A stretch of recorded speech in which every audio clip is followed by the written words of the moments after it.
Well, here to answer those questions, I'm delighted to be joined by Angus Deaton, winner of the Nobel Prize in Economics and one of the world's leading experts in development and inequality.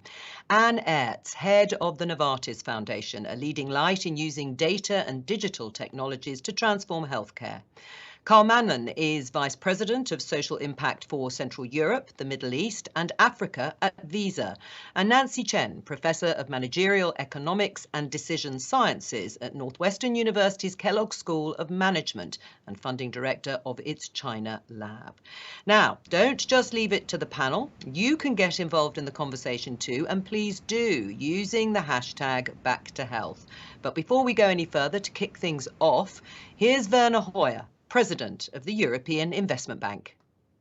Ladies and gentlemen, it took a pandemic for universal healthcare to gain center stage in policy discussions about development. Good health allows children to learn and adults to earn. It helps people escape from poverty and provides the basis for long-term economic development. We all have the moral duty to work towards this universal goal, but it also makes clear socio-economic sense. This pandemic has exposed huge global investment shortcomings in the health sector, not exclusively, but most notably in low and middle income countries.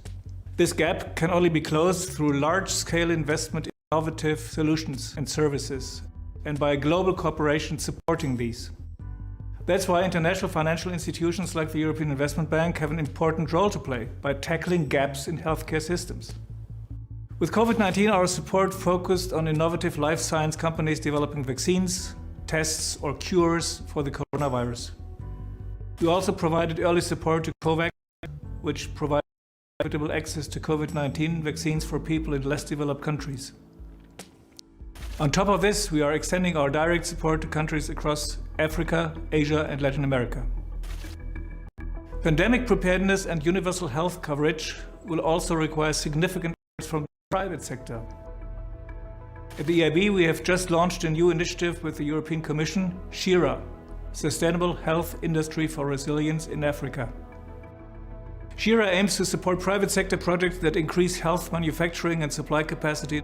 We have experienced in our partnership with the Bill and Melinda Gates Foundation that the combination of grants, advisory and loans can unlock private sector investment and generate a significant developmental impact.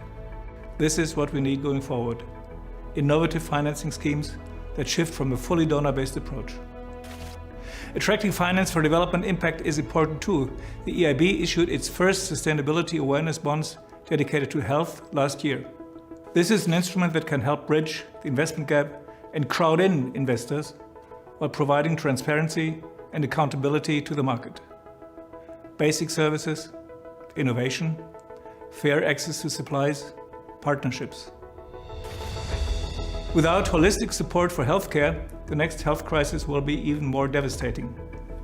Some crises are already knocking on our doors.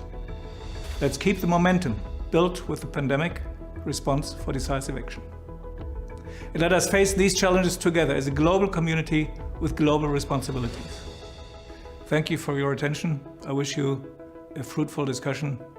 Stay healthy.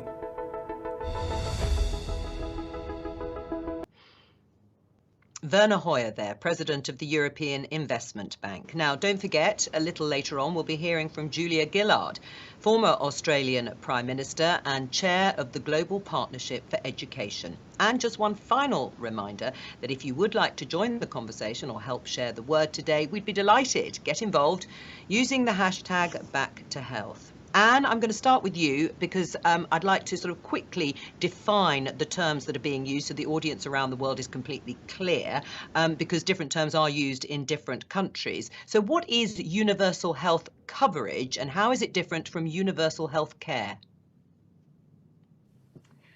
Thank you, Joe. Yeah, universal health coverage means that there's everybody in the world has access to the essential health services they need, regardless their income, regardless the place they live, regardless wherever they are. So it doesn't mean free healthcare for all. It means everybody has access to the health services they need without suffering from a financial catastrophe because of the health service costs. So that's what universal health coverage stands for. And we are still a little far from it. To reach the goal by 2030, we will have to rethink really seriously how we are going to achieve it. With the current situations and the current health systems we have that are mainly focusing on care instead of looking at proactive, being predictive and preventive systems that can keep their populations healthy, it's going to take a lot of efforts. Right. Well, you said it's how you actually achieve it. I mean, UHC will need governments, but also the private sector. But why should corporations, technologists get behind this rather than any of the other sustainable development goals, like tackling climate change, for example? Well, first and foremost, we heard that health is really the basis of all economic development. But secondly, if we don't start to think about the beautiful opportunity we have of living in this digital era, to make use of this innovative technology to also reimagine our health systems and the way we deliver health and care around the world. It can very well happen a large part outside of the health system. You don't need to build hospitals necessarily if you can handle a lot of the things outside of the brick and mortar of the health system, even in the living room of people.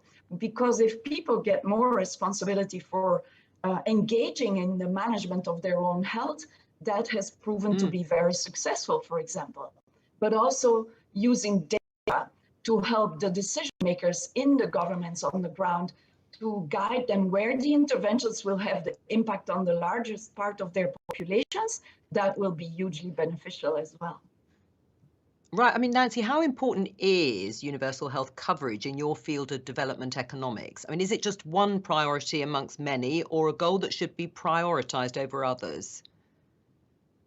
So I think universal health coverage is very important. You know, it's one of, but it's more complicated than just providing healthcare to end users, right? So to get them health coverage, we have to build up the infrastructure within the country and to build up government capacity. And most importantly, to make sure that we have enough healthcare workers to take on these jobs. So it's really a complex bundle of policies that's going to have to be implemented, including capacity building, education, as well as the most direct aspect of health delivery. But Nancy, do you think it should be prioritized then, taking all that into account over other goals? So I think it should be prioritized, but not over things like building up education and making sure that governance issues in poor countries are improved, right? I mean, how are we going to improve healthcare coverage and provide aid and assistance to countries that don't have sustainable governance structures within them already?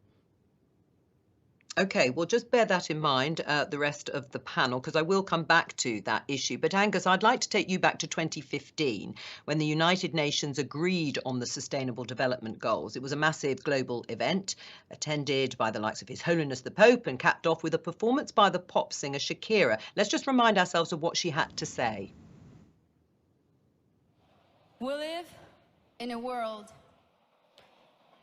in which many of those who are born poor will die poor. And it is up to us to be the first society to eradicate poverty and bring justice and equality to the most disenfranchised people on earth. Our children have the right to equal opportunities, to thrive, to be happy and healthy and safe. Angus, do you disagree with any of that? Well, I love stirring words. I think they're wonderful. But it's obviously good to alert people to the terrible deprivation that exists in so many parts of the world, and exists in even the richest country in the world.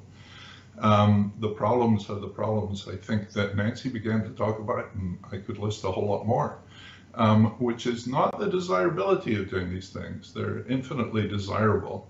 The question really is how you bring it about, and actually, you know, saying these terrible things are happening and we ought to focus on them, that's all to the good. But unless we have a path forward, it's not really going to help anyone.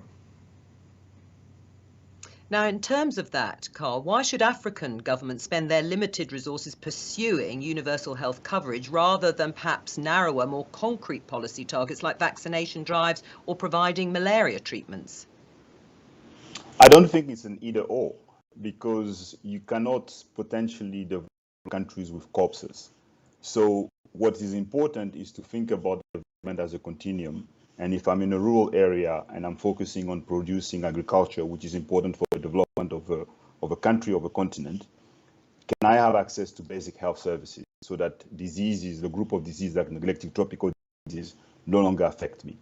And I think African government, yes, have limited resources, but they also have the largest and youngest population in the world, which means that the issues of the African continent are actually issues of the world. We can't separate this conversation. And limited resources actually provide also an opportunity.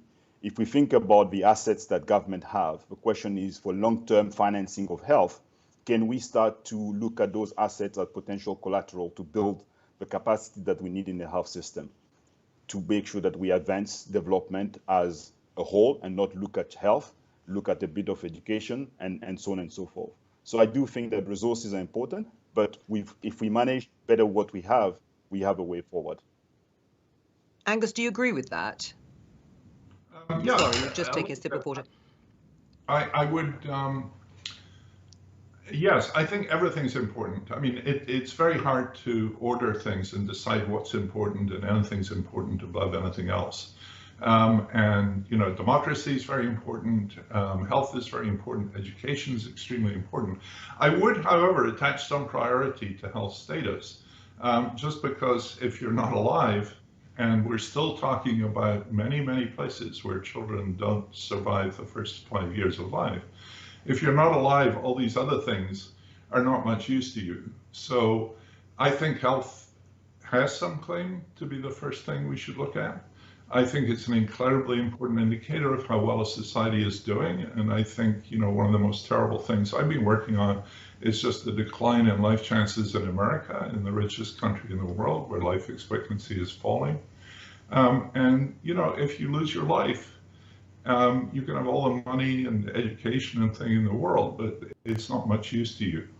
So I think of health as really being the first among many, while not discounting the other things at all. So we should really focus on everything, but health is, you know, without that, you have nothing else.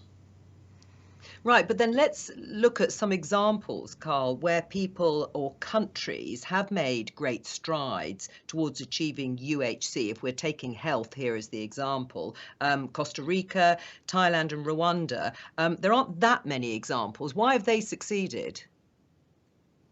If you think about Thailand, there's a strong industrial tissue, which means that you have more people that are employed, that are producing, and are helping the economy grow. Therefore, resources to focus on health become possible.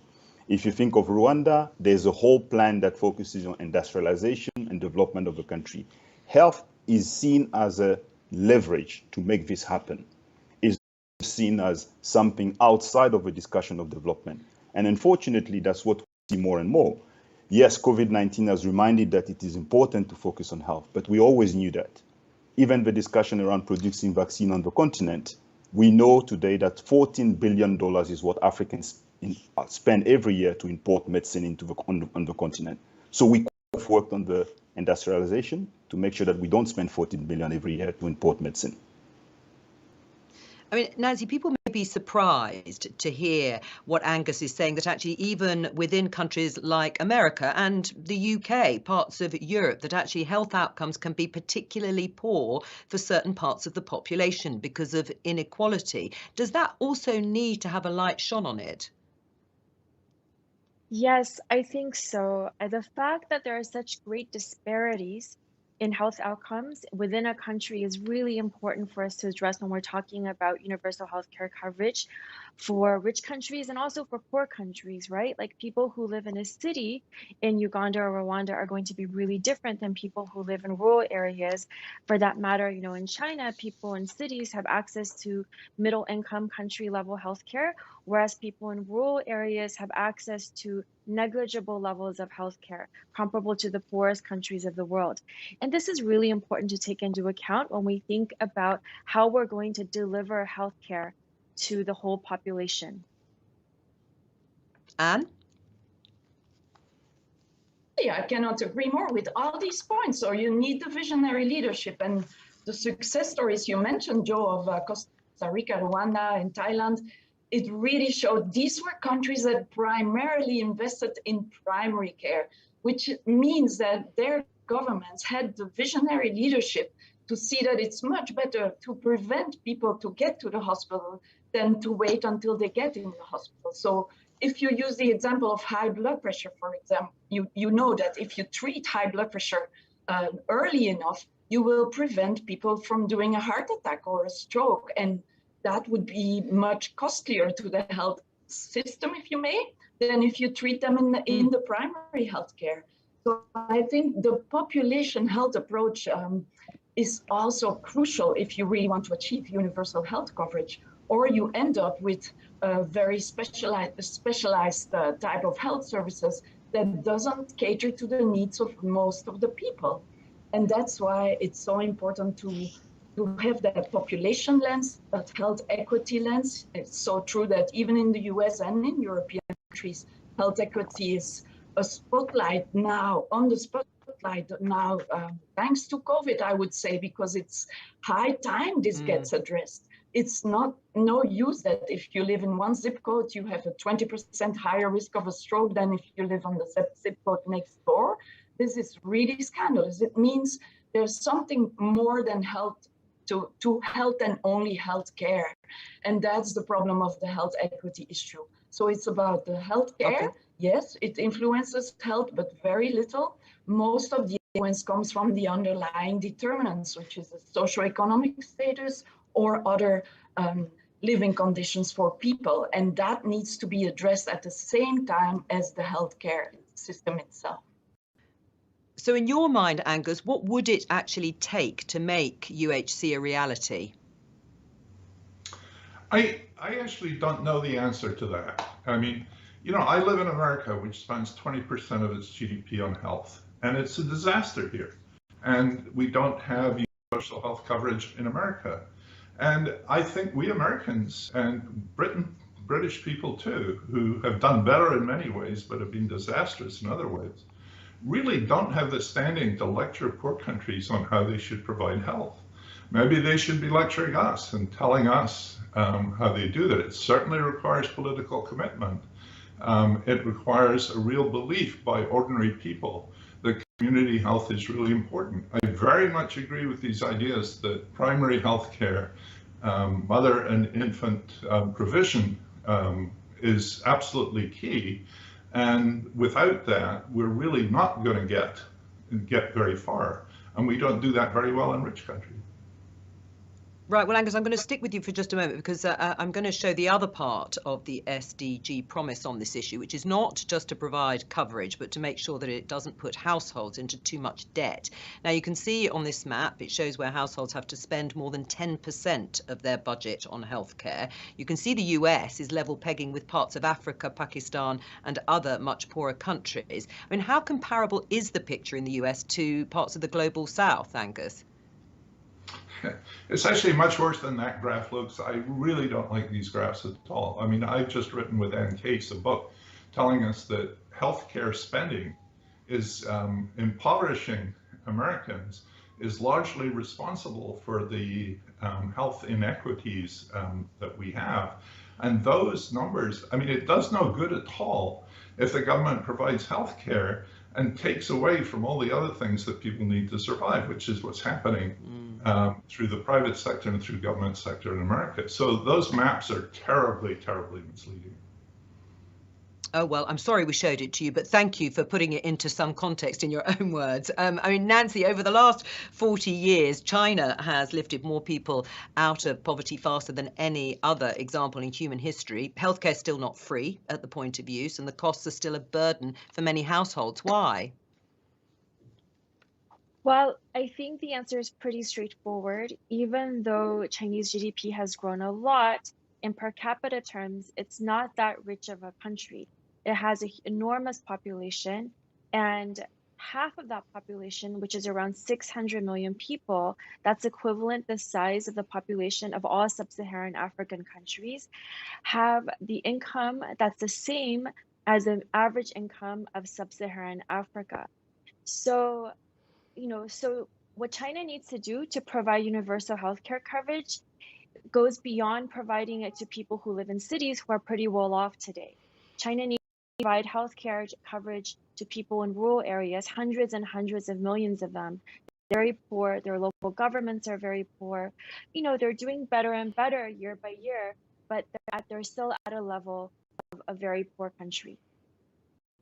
I mean, Carl, do you accept the point that Angus has been making, not so much about the map, but about the levels of spending on health lose their salience and impact if other things aren't there, or they're taken away even by governments in parts of the richer world? So one of the indicators that we like to push around is saving lives. So if a life is saved by treatment that has been subsidized for, let's say, HIV, TB, or malaria, or any other disease, and I die of COVID, what's the value of investment? And I think the discussion for me has to be around micro, small, and medium enterprises. How do we ensure that the economy is working because people have jobs, and because they have those jobs, they start to think about the future differently. They start to think about their own health, their family, their education, and so on. But if we continue to confine the discussion to how much has been spent for health to resolve that small problem, yet there are other problems, then that investment is not necessarily the best investment. Ultimately, the example about China was about moving people out of poverty because the industrialization process happened. So universal health coverage maybe should be universal business coverage, because with MSMEs that are stronger, you have stronger economies and people actually can make choices as to what kind of help they need. And I agree with Anne, prevention is better than cure. But Anne, you've written about and talked actually about how digital technologies can help to expand coverage, such as providing medical information and patients having control of their own data, even to remote areas. But I mean, you would accept the vast swathes of the globe where there isn't reliable internet access. Yeah, exactly. That's a condition that is not fulfilled. Unfortunately, Joe, still half of the world is not connected to internet, and that has to be a call to all governments to make sure that they get their populations covered, connected. I mean, because broadband is an underlying enabler for achieving all of the sustainable development goals, not only the health goal. And I think it's crucial that that has to be looked at as well, because we've seen, it's true what you say about China, and I agree, China still has a lot to do, but if we look at how China is using digital and AI solutions in its health system, there's for example, one thing that struck me is Ping An Good Doctor in China. It's one company that wants to deliver every household in China with access to a doctor, to a health record, and to a health management plan. And they deliver everything on internet. So through their internet hospitals, internet health centers, and internet pharmacies, even 24/7 services, home delivery of your goods and medicines you would need. They do 1 billion consultations a day. So it shows you that you don't need to have specialists in all rural areas. You can centralize expertise if you use digital technology. And if you use AI on top of that, you can really create these insights that will help the decision makers allocate their scarce resources to those interventions and public health interventions that will have the greatest impact on their populations. And that is really an enabler we shouldn't forget, because this is what COVID brought us. COVID catapulted us all in the digital era, even got the most skeptical ones amongst us medical professionals over the line of using virtual care, because it has so many more benefits than risks. So that is really crucial, I feel. Nancy, you've been nodding away. Just before I get you to respond, I just want to remind everyone watching that still to come, we'll be hearing from Julia Gillard, former Australian Prime Minister and chair of the Global Partnership for Education. You agreed, did you, Nancy, pretty well with what Anne was saying, particularly with the example of China? Yes, so I agree. So thanks for bringing this up, Anne. So for the last 3 or 4 years, I've been talking to companies in China that have been trying to introduce internet medicine. And you can imagine how difficult it is to introduce medicine over the internet to reach rural populations who may or may not have access to high-speed internet. And one of the really exciting things and promising developments during COVID was the vast rollout of internet medicine a year ago, encouraged by the Chinese government and in collaboration with, huge companies in China like Alibaba. And I think at the beginning of last year, the statistics I saw that 42% of physical hospitals nationwide established internet medicine. And this can reach rural households. It's obviously they give contactless delivery. They're able to provide real-time care. Patients only need to go to clinics if they need to see experts or to get additional diagnostic help from, x-rays and machines like that. So I think this is really exciting, and if China can roll this out, then I think other countries can benefit from its experience and also roll out similar services to help those rural populations that we were talking about, especially during a contagious pandemic. Carl, do you agree with that? The challenge that we have is electricity. For internet to function, you need electricity. And if a majority of the population still doesn't have access to electricity, AI and all these interesting technology may not work. And I think when we think about technology, it has to solve it has to be for a purpose and solve a real situation. So yes, it's important, and I don't disagree. Majority of Africans still don't have access to electricity. And how do we solve this? We have to find a solution to make sure that we improve that. Solar technology will help. And once we have access to electricity, maybe the first thing is not AI. The first thing could probably be better access to water, access to education using digital platforms, and so on and so forth. So I do think that we have to look at what technology can do and not only focus on urban realities. The majority of the African population is still rural, and we'll probably get to a 50-50 in a couple of years. So the majority for me remains the important part in this discussion. Angus, I mean, there's no doubt that the pandemic has reduced GDP dramatically. It's sucked up so much government spending and aid. Do you agree that the bill for UHC will actually probably have to be picked up by rich countries? No, I don't. I think that's a terrible idea. I think several of the documents emphasize the importance of community involvement, of community healthcare. That's something that countries have to want for themselves. They have to be prepared to organize it.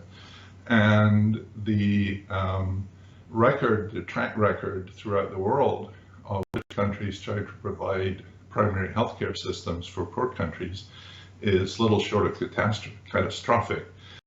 We have a really huge opportunity right now, which is to make sure we get the vaccines out there.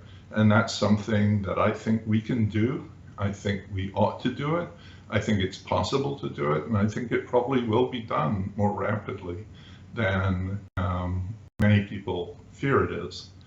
And so that, I think, is something that we really should push for. We should really focus on right now. Now, primary health care systems can really help that. But several countries have done very good vaccination, very successful vaccination drives, including the US, without using its healthcare system at all. Most of those vaccines in the US were delivered not through the healthcare system, but through local authorities and through the army and so on. In Britain, it's the opposite case, where they had very successful vaccines that were provided through their primary healthcare system, which is very effective at doing that. But the idea that somehow we can double down by using our money in rich countries to support healthcare systems that local countries are not fully behind is just dead wrong. Carl? I think we are entering probably the most complex phase of a pandemic and thinking about UHC, because science has delivered a ray of light, and unfortunately that light is not shining on every country or every population of the world at the same level. And that demonstrates a particular issue, the fact that because we did not think about the technology that is required to protect our own population in time, we are at the mercy of certain choices that today we are facing. Thinking about another entity solving your health problem is a challenge, because ultimately it is the ability of a country to make sure that all the workforce has the required capabilities to transform that society, which is critical. So I do think that, yes, the resources are limited, but what we have should be helping us to think through primary healthcare, solving some of these basic issues for us to move forward. Nancy, what do you think about that idea that Angus says is dreadful, not a good idea, to get the richer countries to pick up the bill for UHC? So I agree with the point that you can't really force people to take on a service or assistance if they don't really want it themselves. That said, for the countries that want it and that want to implement it, I think rich countries can assist. I mean, we're already assisting, right? Rich countries, because COVID is different from diseases like Ebola, it's contagious and it affects rich countries. Rich countries have developed the vaccines. This is a big deal. So the vaccines are already there. The money for developing them, figuring out how to produce them and distribute them and implement them have already been figured out by rich countries. And I think this is something that poor countries can leverage, the poor countries that want to leverage it when they want to roll them out. And the same principle applies for all aspects of health services. Okay, I'm going to show everyone these diagrams, Carl, from the WHO's 2021 World Health Statistics. It shows the number of people per physician in different parts of the world, with just one doctor for every 3,600 people in Africa. And here's the picture for nurses and midwives. Given the time it takes to train medical professionals, and we have just 9 years left to hit those SDGs, it doesn't seem massively realistic. It doesn't it doesn't. But we have to remember that in 2014, 2016, when we had the Ebola outbreak in West Africa, the African Union financed, with a private sector support, health workers that went to help to end Ebola in West Africa. We have health workers that today are helping the continent to stay healthier with the COVID-19. So when we think, it's true that the numbers are very dismal.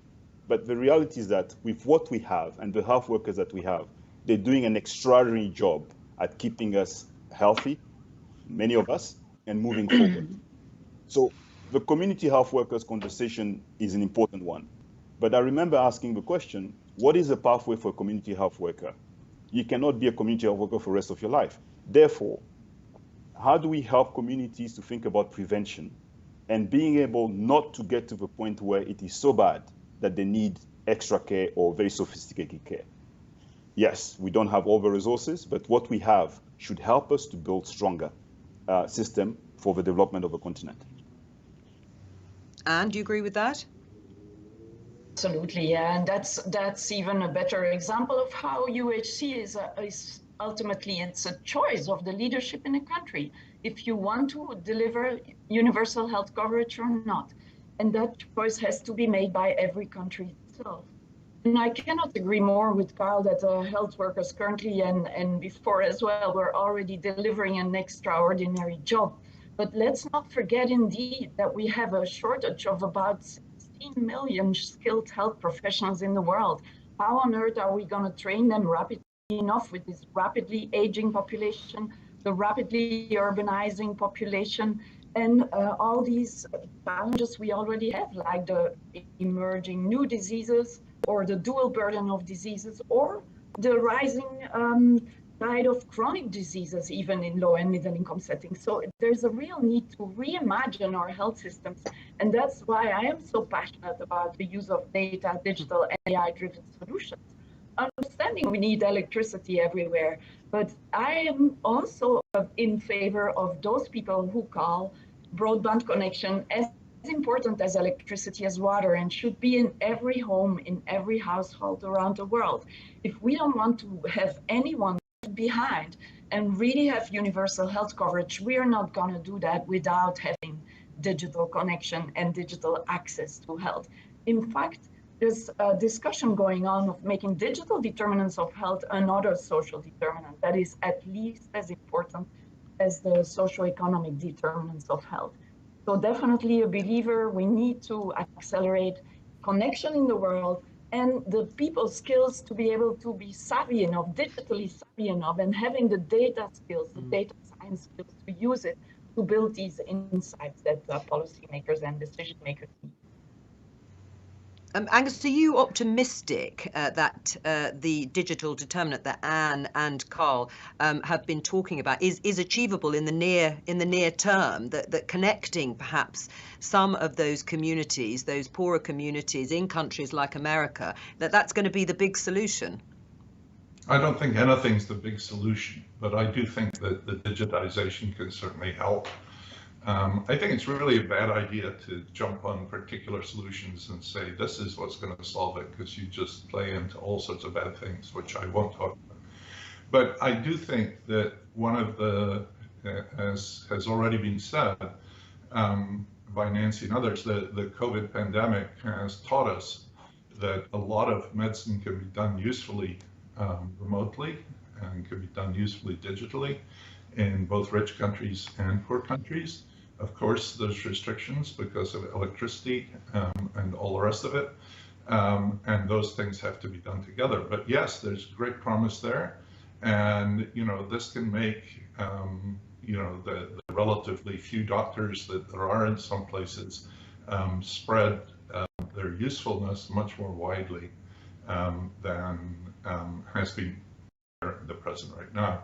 We don't get too gung-ho about technology and digitization, for instance, and there's one of the things I worry about a lot is tech firms like Apple who are putting health devices on people's arms, which it's true will warn some people that they're sick before they know it, but it'll create hundreds and thousands or millions of healthy people who will think that they're sick and put further pressure on the healthcare system. That's a really good example of where prevention is actually much worse than cure.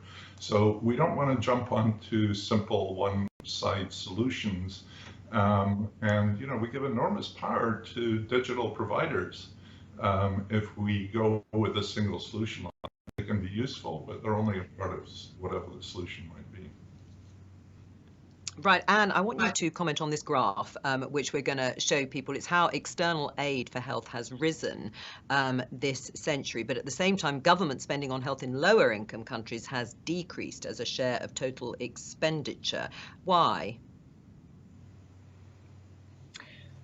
Why? I think there's definitely in the play that the health needs in countries that were originally donor countries have been increasing a lot with the aging population, may play a role, the politics may play a role, definitely. But also, I believe that if we look at the needs in the world, health spending from donor or overseas aid, let me say it like that, has always classically been focusing on mother and child health issues, infectious diseases, and never on the chronic diseases. You know that chronic diseases like cardiovascular disease, cancers, respiratory disease, diabetes, they receive 2% of the overseas development aid across all these years. And they are responsible for the majority of the deaths over the world. Cardiovascular disease is the world's leading cause of death. High blood pressure alone causes 10 million deaths a year. That's more than all infectious diseases combined. So no one was really paying attention to that, as there's no health security engaged, if you want, for chronic diseases. And that has been the most flagrant gap, I believe, in the overseas development aid currently and previously. So that is something we should all look at in a perspective, where did the money go to? Okay, well, what do you think, Angus? Because you've long been critical of foreign aid and Western interventions in developing countries in general. What do you think? I'm not a fan of the non-communicable disease agenda. I think it would be better if the share of non-communicable disease deaths were even larger than it is. And that's because people who die of non-communicable diseases, by and large, die in old age. And I think our priority is something we know how to do, which is to save the children first. And, you know, there's a lot of doom and gloom about this, but one of the things we should focus on is the enormous amount of success over the last half century. At least before COVID came along, we don't really have good data for COVID yet. There's no country in the world where infant mortality now is higher than it was in 50 years ago. And that's an amazing achievement. It's not an achievement of us. I mean, it's not an achievement of aid agencies, not an achievement of the rich world. It's an achievement of the countries themselves using technology and ideas and vaccines, many of which were developed in the first world, but not universally so. And that's an enormous achievement, and we need more, not less of it. All right. Well, listen, thank you very much for the discussion so far. It's time to open it up to questions from journalists around the world. We're going to start again with Catherine Duan in China. Catherine, your question to the panel. Okay. Thank you. Given the fact that the Federal Reserve has printed billion notes and the inflation rate has reached 5%, my question is, what do you think that the inflation rate will go by the end of next year? Will the stock market and the dollar continue to inflate? Under the current situation, what would you advise people to protect their wealth? It wasn't very clear, the line. I don't know if the panel could hear. I might have to get you to repeat it, but Nancy, if you could hear it, can you take no. Catherine, I'm afraid none of us could quite hear the question. The line is not great. Can you just try again? Okay.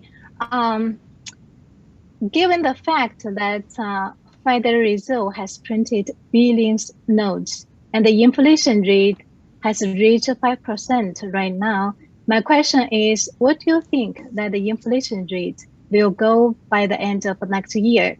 Will the stock market and the dollar continue to inflate?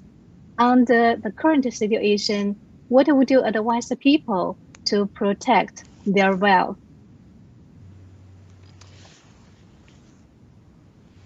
Right. It is, I think, about protecting wealth. There was so much in there of the stock market. Nancy, I think this is a result of the pandemic. I'm sorry that the line is not. How can countries protect their wealth going forward when they're going to have to spend so much in COVID recovery? Okay, so I think I heard most of the question. And first of all, I'm going to say I'm not the right type of economist to answer that question. That said, my understanding of why the stock market is doing so well right now, based on my reading of the news and what macroeconomists say, is that it's really, a lot of it is about the very aggressive stimulus spending by the current US government. So, and this seems like it's going to continue at least for the foreseeable future. Angus? I think the stock market, it's interesting, the stock market in America has gone through the roof. The stock market in Britain has not, for example. And some of it's attributable to government spending and some of it's attributable to low interest rates. And that's true in all countries, though, so that can't explain the American difference. The big run-up in America is because of the incredible success of the big tech companies during the pandemic. And that's created a lot of wealth, not just for the billionaires, and by some accounts, Bezos's wealth has doubled, which is already more or less the richest man in the world. But also many ordinary people in America have had huge gains through their retirement portfolios. I think it would be incredibly desirable if we could find some way of taxing that wealth that's a result of the pandemic in the rich countries and using it to finance some of the damage that the pandemic has caused. I'm really worried that in many of the rich countries in the world we'll go back to some sort of austerity so that the people who suffered most during the pandemic would have to pay for repairing it, and that I think would be an outrage. Carl? I think all has been said. I don't have anything to add. It's all been said. Anne, what about you? Do you agree with what Angus has said, though, that you could tax that wealth and it could go towards paying and funding the recovery? Well, I'm not an economist at all, but I would agree that it can help in the recovery. But I think there's many other things that have to be solved as well before only thinking about the funding. All right, we're going to move on. Thank you for your question, Catherine. Let's go to Paul Waldy, Europe correspondent, Globe and Mail in Canada. Your question. Thanks very much. I just wonder, in a similar vein, you know, all of this money that is being pumped into the economy, particularly in the US, but also, you know, lots of other Western countries in particular, is that going to make a difference both in terms of maybe closing some of these economic gaps that we've seen grow over the last few years? Is it going to make any difference in the healthcare outcomes? I just wonder what impact all of that money, government money into the economy, is going to have. Angus? Yeah, I mean, I think we don't know is the answer. Many of us are very hopeful. The labor market is really doing relatively well for less skilled people in the US who've had a very, very rough time, not just pre-pandemic, but for the last 50 years. And if that's the case, and if we can make life better for less educated people in America, the fact that their lives have been getting shorter, that people without a BA in the US have seen life expectancy falling for a decade, which is just an outrage. And maybe COVID will help turn that around if this is done sensibly, but there's lots of forces pushing in the opposite direction. And I worry about that. Carl, Carl, are you optimistic about that?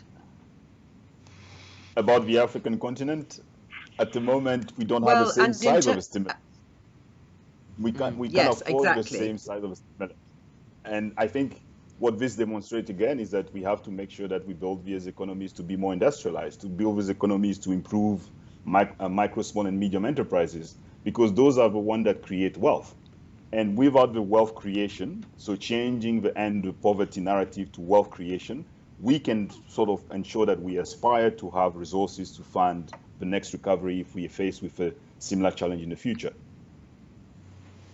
Right, but Anne and Nancy, I mean, people will watch countries where there has been huge amounts of stimulus going in, huge amounts of government intervention, and will perhaps get used to that and think this is what we can stick with going forward. We haven't gone bankrupt, so let's keep going.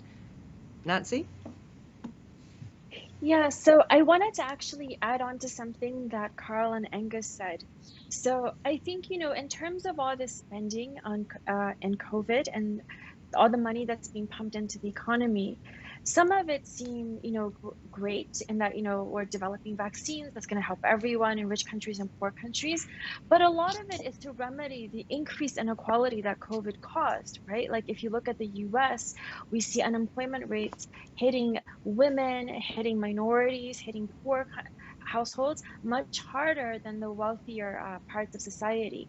So a lot of the money that's being pumped in is just to remedy that, you know, to take us back to before COVID.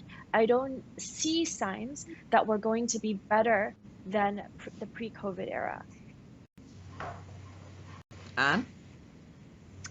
Well, I think it's really time to also look at the fact that we are even facing a syndemic, in fact, where COVID coincides with existing epidemics like cardiovascular disease that were insufficiently addressed across the globe. And that convergence with social and economic underlying factors that make people who are living under low income have a higher risk for the complications of both of these problems, COVID and cardiovascular disease, plus the risk of the infection made that most people with chronic diseases or conditions have postponed their healthcare seeking behavior and are now being diagnosed with late stage cancer or with acute events that could have been prevented if they would have sought healthcare earlier.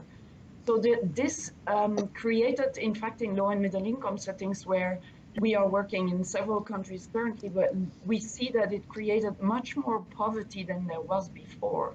So that will have to be addressed with some kind of economic support, because this poverty is going to have long-lasting effects together with this endemic of existing problems and the higher burden of COVID on the lowest income communities or the most unequal areas of the world.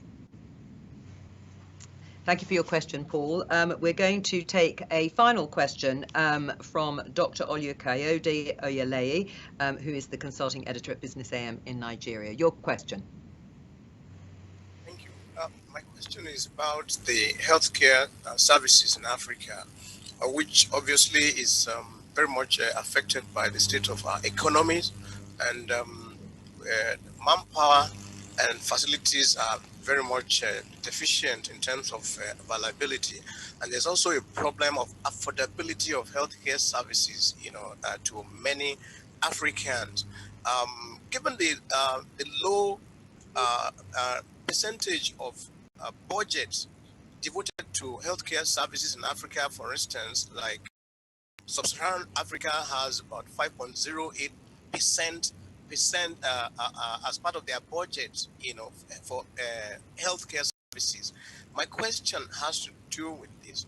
How can we really get the authorities in various countries of Africa to actually take more of the revenues and plug into a higher budgetary allocation for healthcare services, so that more people will be able to access healthcare services in Africa? Because presently now a lot more of our budget is devoted to debt servicing, debt repayment, than we actually devote to healthcare services. So, I mean, I'm talking about prioritization now.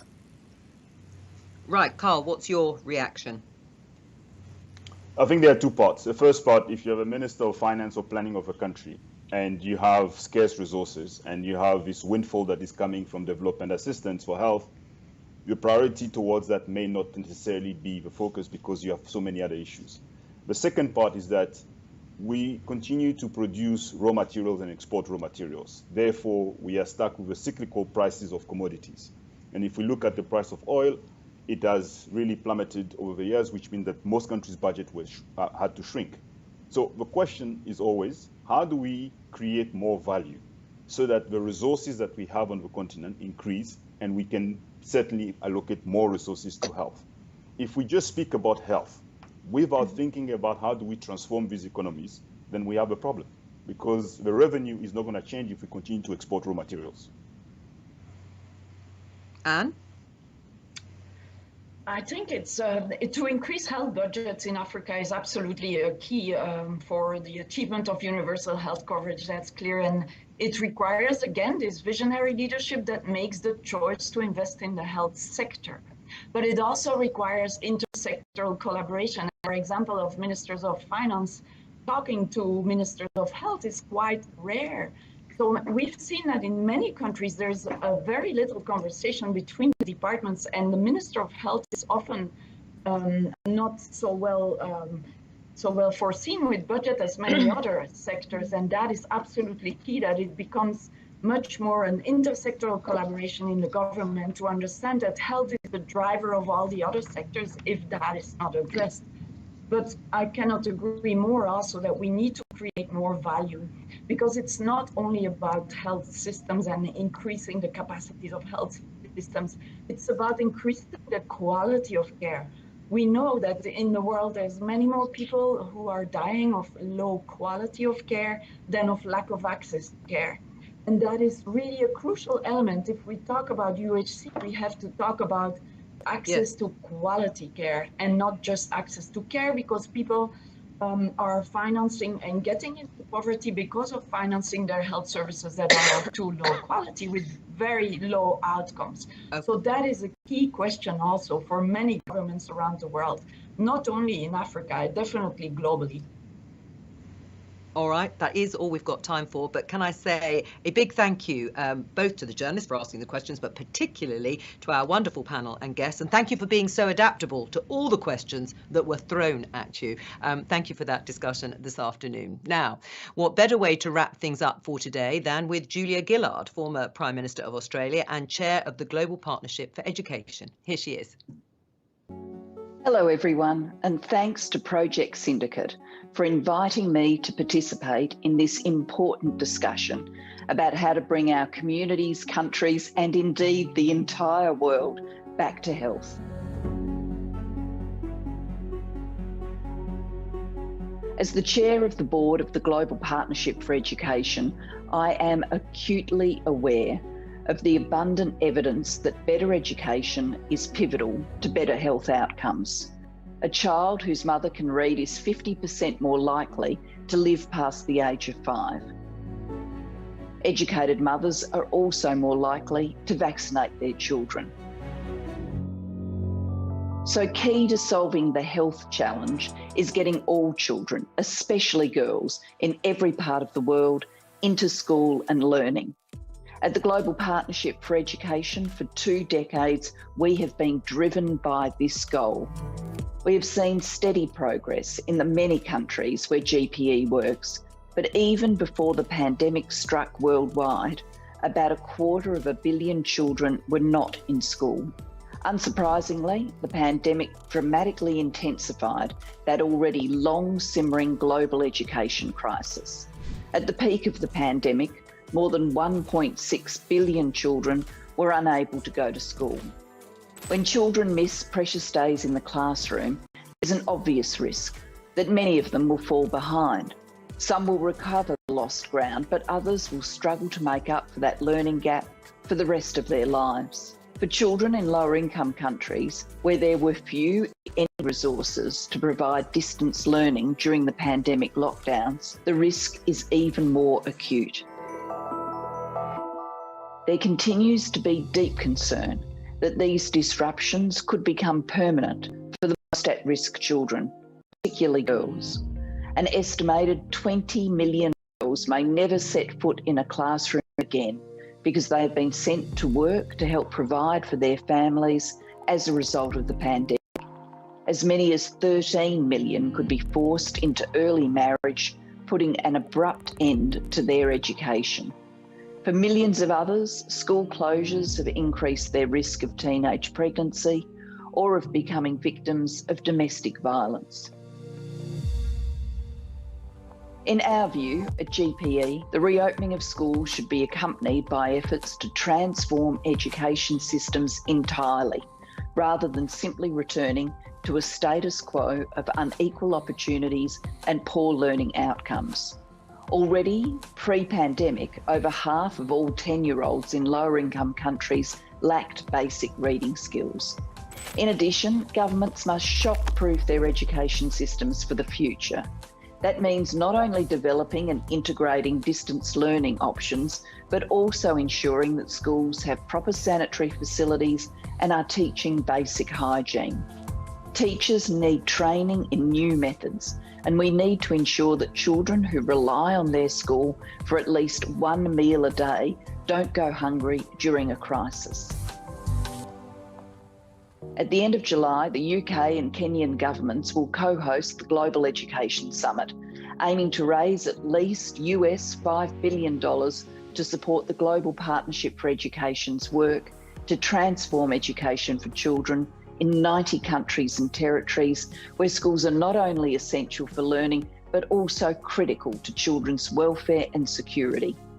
Investing in safe, inclusive and quality education should be at the centre of pandemic recovery efforts and will provide a buffer against the next crisis. Without a solid foundation of schooling and learning, we will never achieve the goal of giving everyone around the world the opportunity for good health. Together we can, and indeed we must, do more.